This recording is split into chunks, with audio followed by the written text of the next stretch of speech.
Oh, dear me. All right. Let's see. Hopefully that's not too bad. What you doing, Gracie? Gracie. Come here, Gracie. Gracie. You want to come up? Come on. Come on. Come on. What you doing? What you got in your mouth? What were you getting into, huh? There's our Gracie. Gracie. Yeah, I know. I know. It's warm up here. It's not that bad. No, it's not that bad. Okay. Okay. Are you done? Are you done? You don't need. No.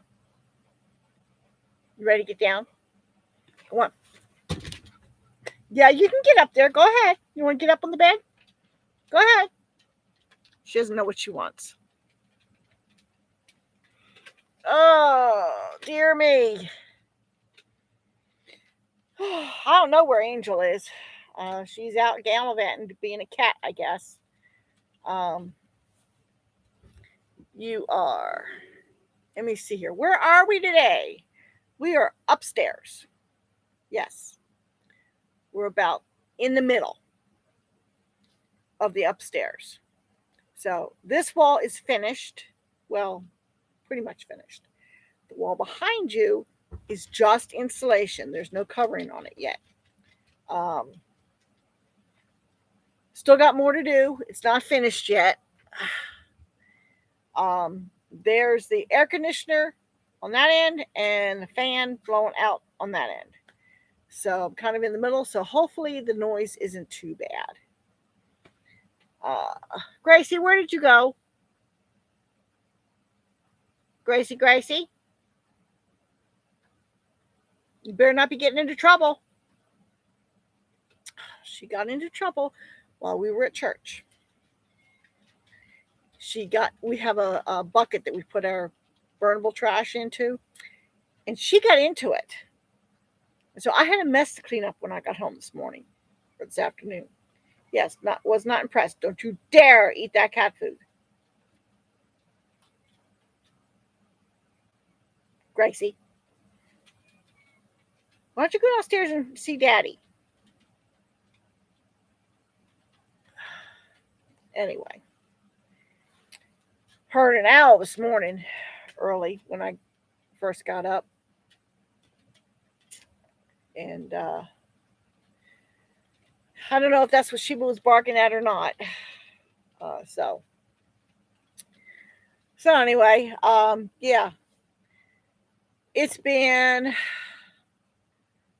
interesting time being without a vehicle for over 2 weeks. Not real fun when you're used to being able to go and do what you need to take care of. One of the problems we had was, okay, I don't have the water hooked up yet. And when I have the water hooked up, it'll be through a filtration system. Um, well, we ran out of water for drinking, and I could have set up the. I have a not a Berkey, but a cheaper version of it. I have one of those, but it's not set up.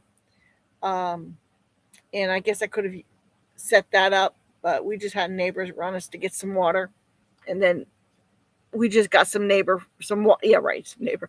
We got some water from the neighbor, um, and they must have had a filtration system for in the house because my husband said the first uh, water that we got from in the house, it tasted fine, but the last jug it tasted nasty. He said, "Well, it's probably either they have a filter system for in the house, or the water outside is off a well, and they have sulfur water, which is why we're not doing a well. Um, we have a shallow well, and I could have had it set up where um, it would a sump pump would automatically come on when it reached a certain height in the water and pumped it into a storage tank, and we could have used it, but it was sulfur water. Um, so because I have goats, I was told by I don't remember if it was the extension officer or if it was the conservation department officer. Anyway, I was told by one of them that because it's a high sulfur content water in this area, that it inhibited the absorption of copper for the goats. And as we know, the goats need more copper than sheep, significantly more copper.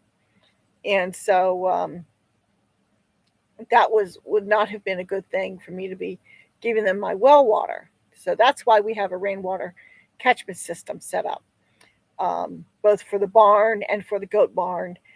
And when I get to it, there will be one set up for the buck barn as well. I've got the gutters, I've got the barrel. I just need to build the stand, and I need to get the gutter put on and run into the barrel. So it's just a matter of getting it done. It's not high priority because I can still fill his water the um, from the barrels I have for the main goat barn. But what I want to do is the automatic watering bowl that was gifted to me. I had it set up in the goat barn, but the bedding got too deep, and I was having a problem with the ducks getting in there and the goats pooping in it and stuff like that. It would be better off if I put it, I'll clean it up. I'm going to take it out of the goat barn, clean it up, and put it in just outside the buck barn, high enough so that the ducks cannot reach it, but low enough so that Billy can reach it, and he will not be pooping in it because of where it will be located. So that would be the better use for that particular item. Um, and I'll have to figure out something else for the main goat barn. Um, but everything is fluid right now. Things are changing. I'm building the new goat stall. I tell you,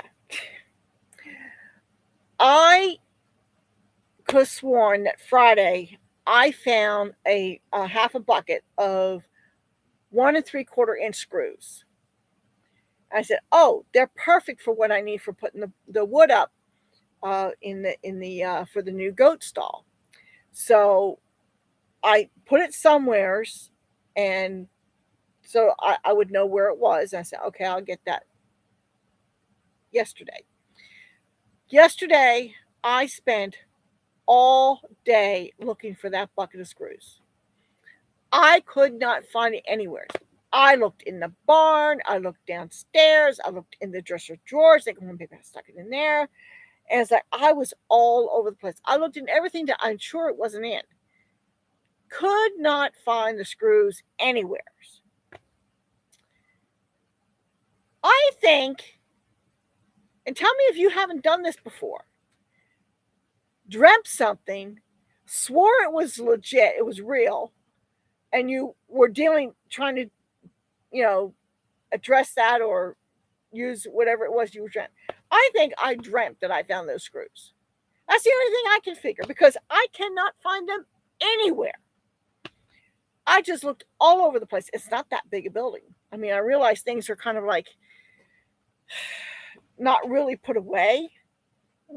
Oh, that's a bunch of CDs. Anyway, I'm looking at a box here that's open.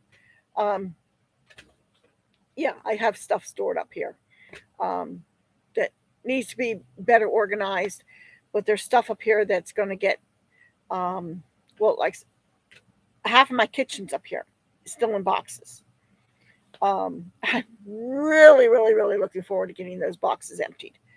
Um, but anyway, yeah, I'm tired of living the way I'm living. Um, so I don't know. That's the only thing I can figure is that I didn't really find a box of screws. I just dreamt that I did.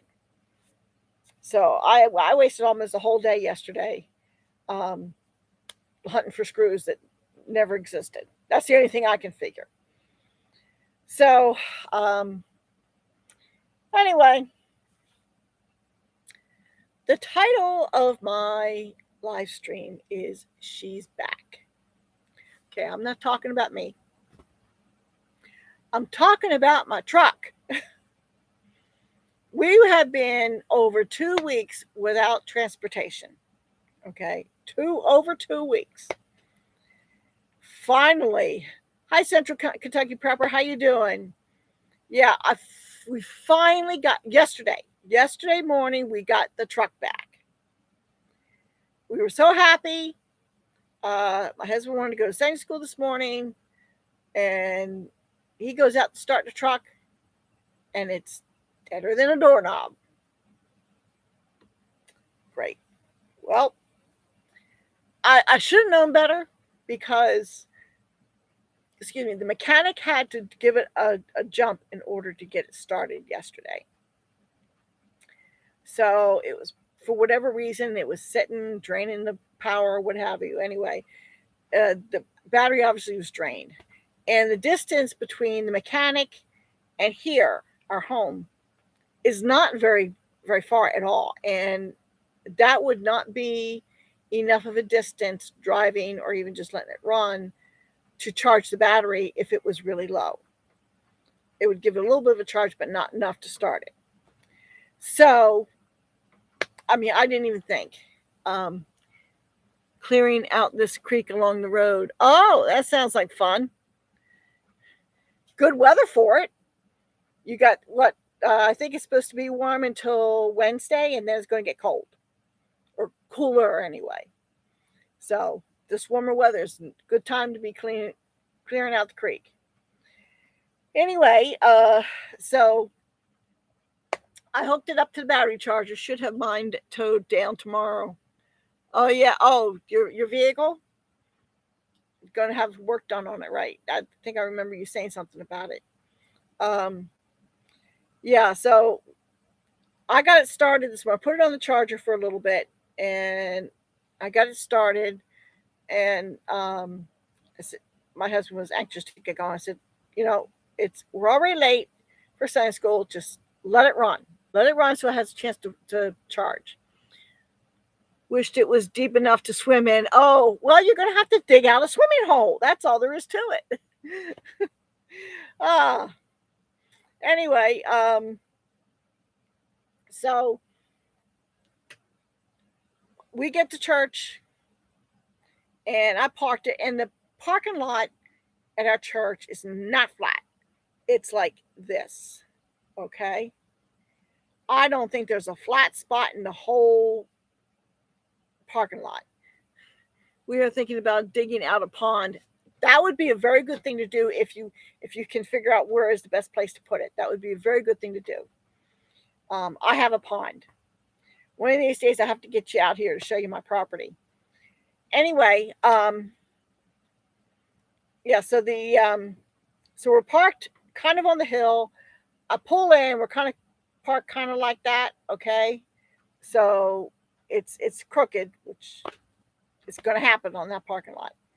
So we go in and we sit down, and next thing I know, somebody comes in and says, I don't know if you know, but you got all kinds of transmission fluid leaking out of your truck. I said, oh no. Great. I said, well, we got here. We may end up having to have a ride home. Oh.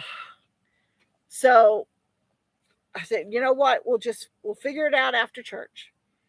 And so I guess one of the other guys got underneath the truck, was looking at it, and I guess it stopped leaking. I didn't know about that until after church. And it sounds like my transmission. I'll tell you, I don't need any more problems. I got enough. Definitely got enough. So so they a couple of guys that know more about mechanical stuff than I do, and definitely more than my husband does. They said it should be fine. It's probably leaking because the transmission stick was on that side.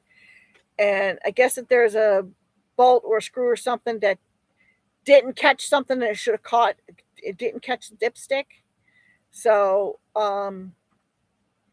anyway, we've got to go back to the mechanic tomorrow anyway. So I said, okay, well, I have him take a look at it. And he just figures that maybe it was just overfilled and it was just gurgling out because it was on a hill, which is very possible. I mean, I don't know. We drove to the dollar store, Dollar General, and home, and it was fine. Okay. I'll be listening, getting ready to start on this. Sounds like okay. Yeah, that's fine. That's fine. um, you can even catch me later if you can't listen. I mean, sometimes I don't know what kind of setup you've got, but um, I have a hard time if I get too far from the house. I can't listen or watch anything. I have to catch it later. So, so anyway, so the truck is back. Hopefully, it's a minor little screw that needs to be tightened up or what have you.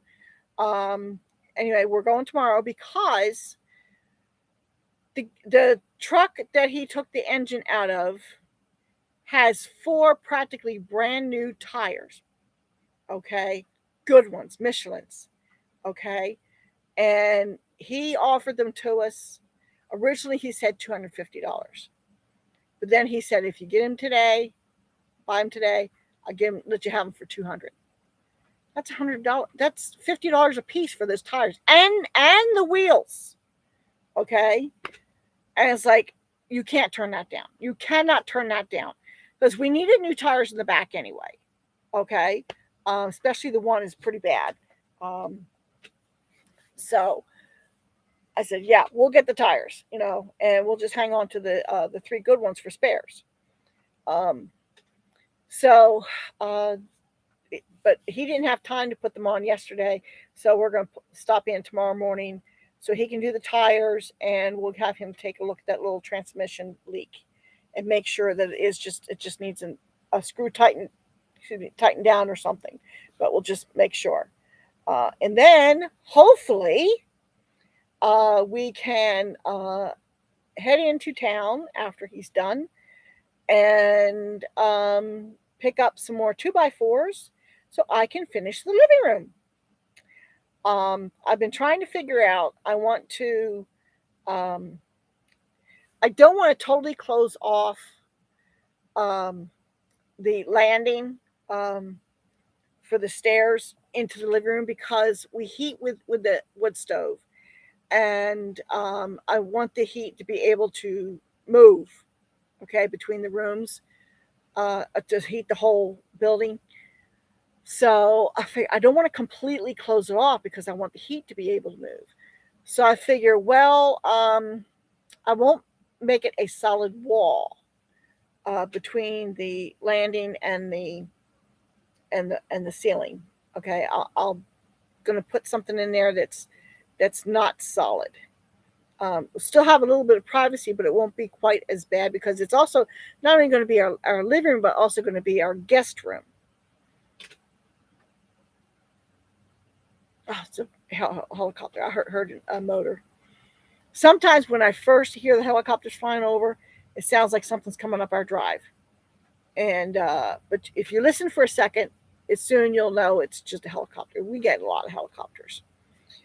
So anyway, so that's what I'm going to do. I think I've been sorting through my head is exactly what I'm going to do because I have to have something that's sturdy because that's what I'm going to put the TV on so that my husband will be happy. Okay. I don't want a TV. I didn't want a TV, but my son left the TV and it'll make my husband happy. So,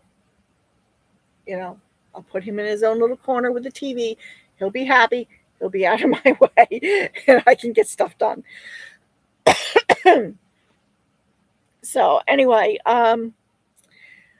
so she's back. My truck is back. And hopefully we won't have any other major problems with her. I really hope not.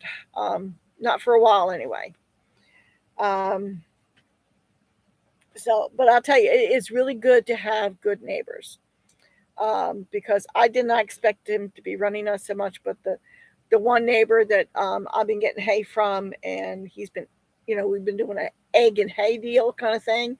He gets my eggs and I get his hay, except for the 200 bales that I bought. I actually paid for the 200 plus bales. What? Not 200, 100 plus. Because I like having the hay here. It's nice to be able to have hay available to me really close. Both of my neighbors do hay. the one does round bales, the other has square bales.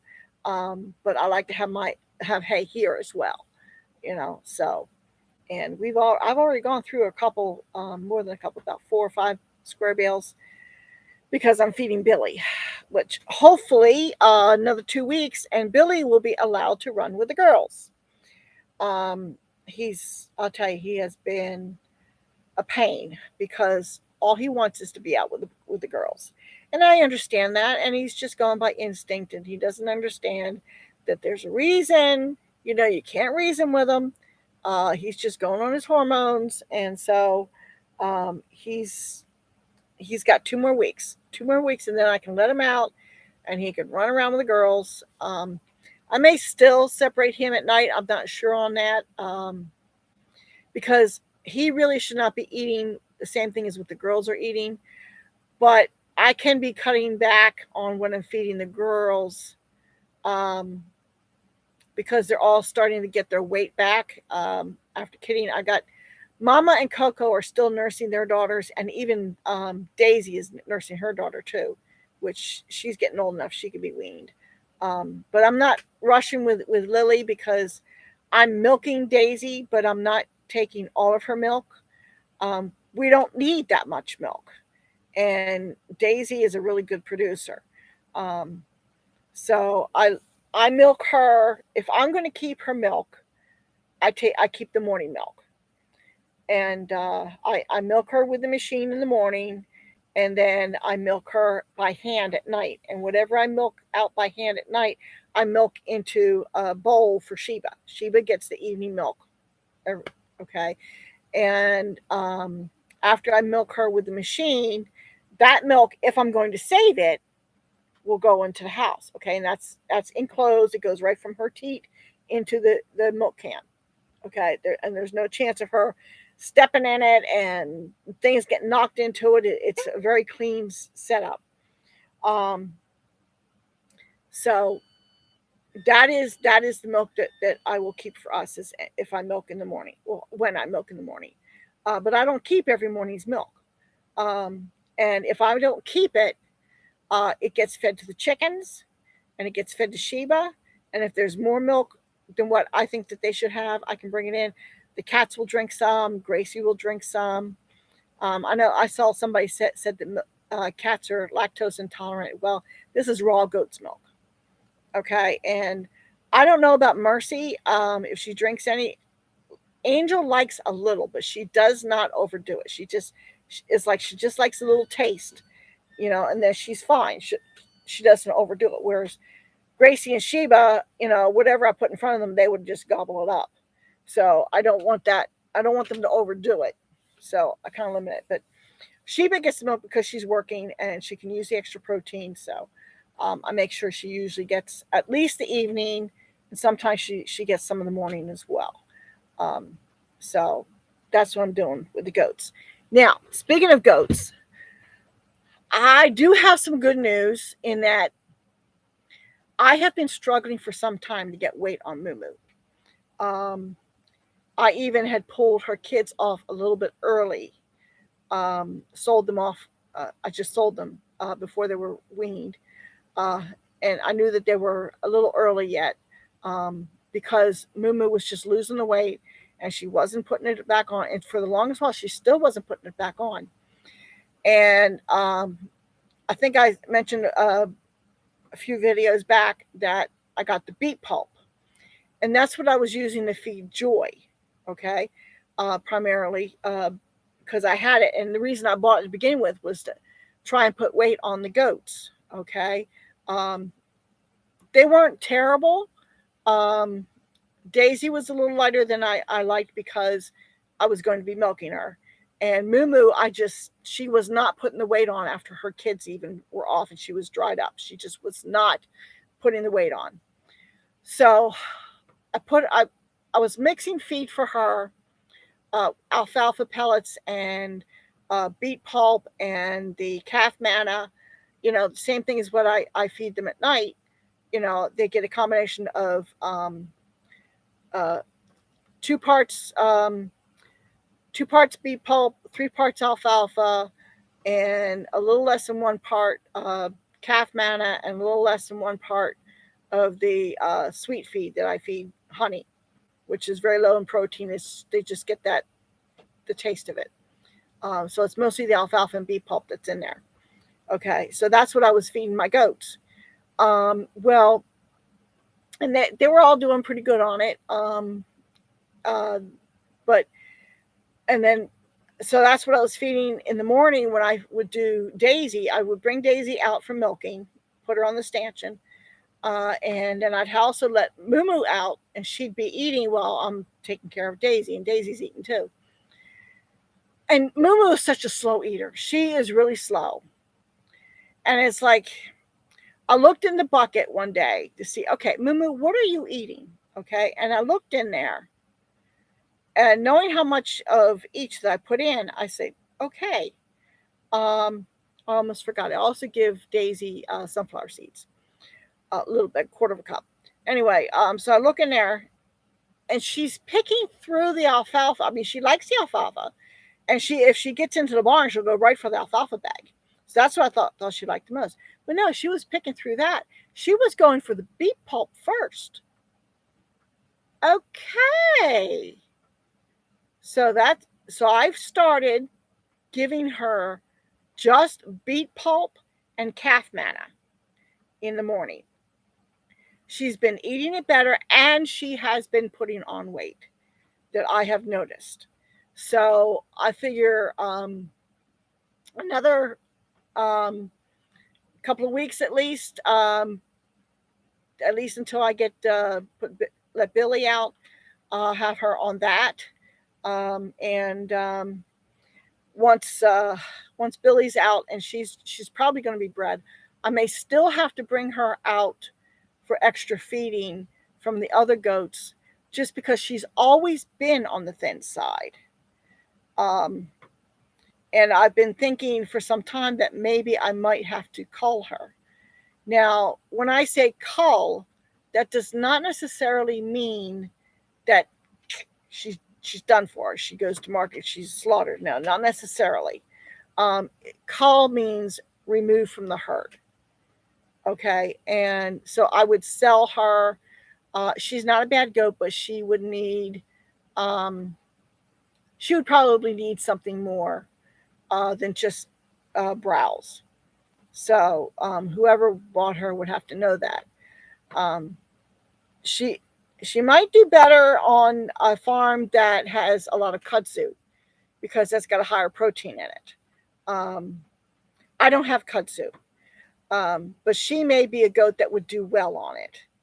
So if I was advertising her, I would probably put that note in the description that she would probably do very well on a farm that had kudzu on it. Um, so so anyway, that's Moo. And she's, like I said, she's doing much better. Um, Now, since we are going to town tomorrow, Lord willing, and the truck stays working, um, we'll be getting the 2x4s, finish the living room, and also pick up the right size screws so I can do the stall, the new goat stall. They seem to be liking it. They hang out in there during the day. The only time they go back in the goat barn is at night when I'm feeding, and that's because I like to have them in a secure place. So I'm hoping that once I get the stall done, I can get. I need to get fencing up. If I can get this one pasture next to my cabin, between the cabin barn and the goat barns, if I can get that all fenced in, because I've got the fencing, I just need to get it done.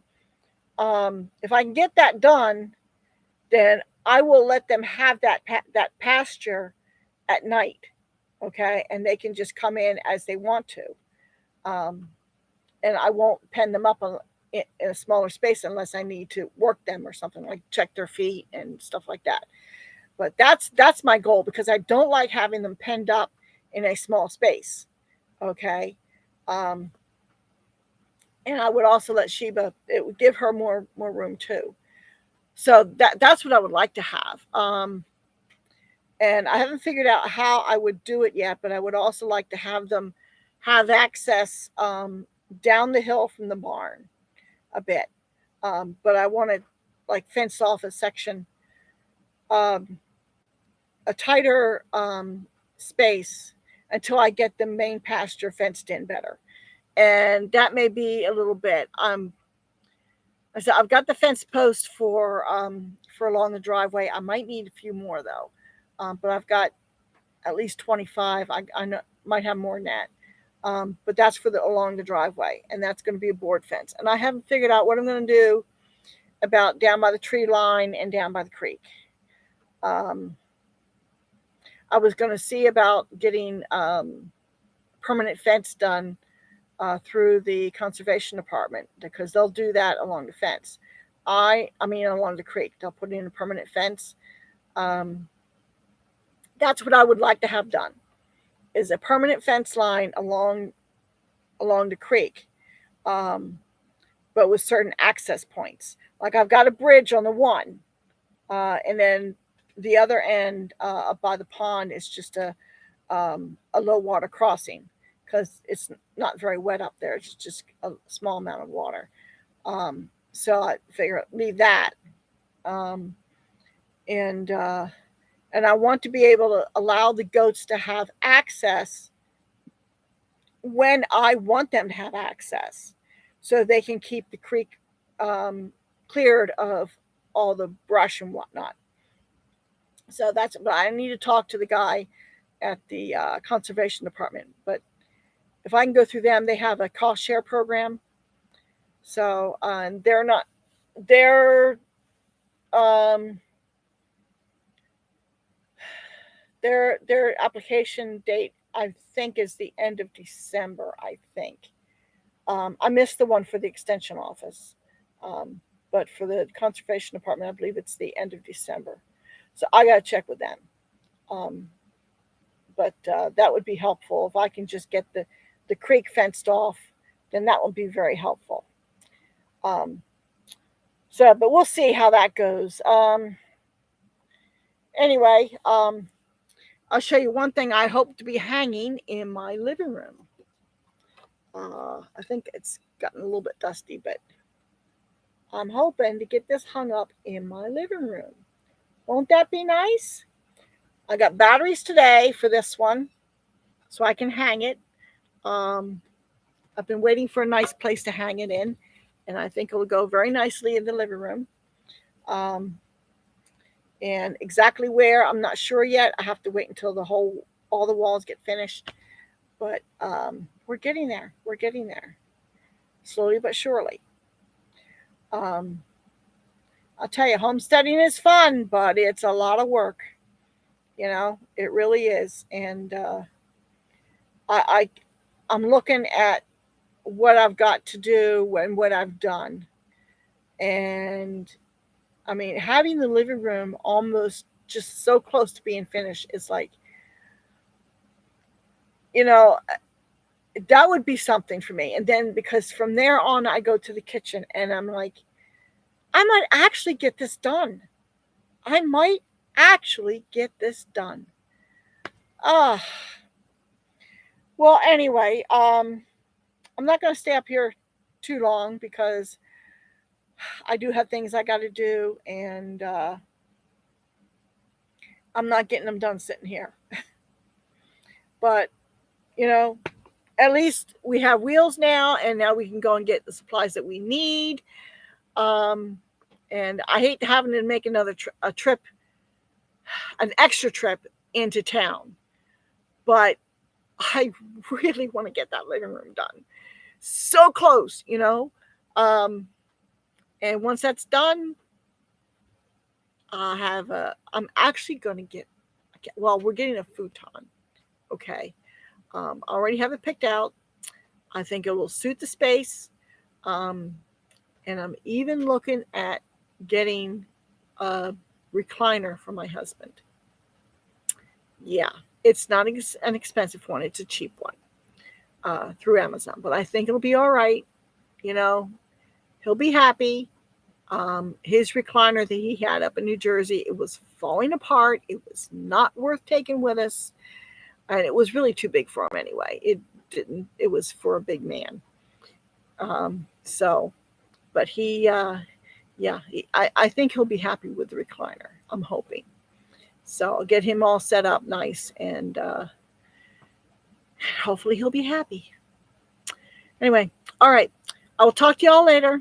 Have a good one. And this is Mom H with Honey Hollow Homestead and Central Kentucky Prepper One. I will hopefully, if everything works out, see you on Wednesday. Okay? Talk to y'all later.